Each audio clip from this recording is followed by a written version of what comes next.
আজকে করব চিকেন মোমো আর স্ট্রো।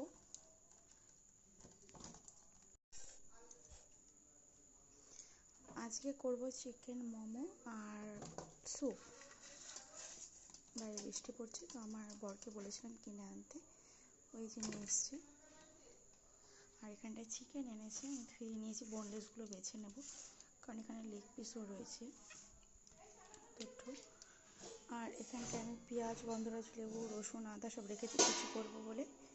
এখানে গোলমরিচ গুঁড়ো করে রেখেছি। তো যাই হোক, প্রিপারেশানটা নেব এখন। এটা এখন বাটার দিয়ে স্যুপ হবে, চিকেন স্যুপ। আর এটা হবে হচ্ছে মোমোর ফিলিংস চিকেন দিয়ে। চিকেন আছে, ভেজিস আছে, পেঁয়াজ আছে।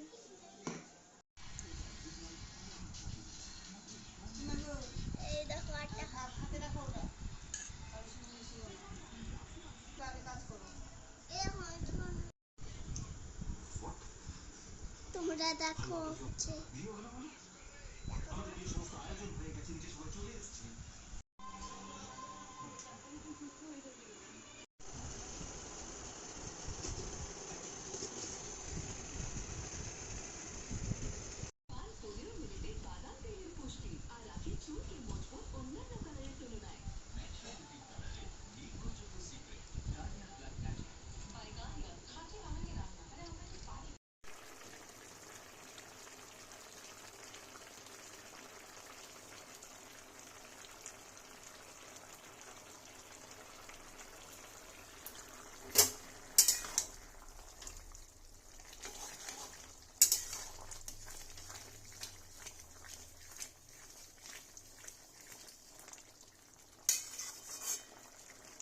মানে কলার তো, ঝিঙে, আলু, বড়ি, তারপরে কাঁঠালের বীজ সব দিয়েছি।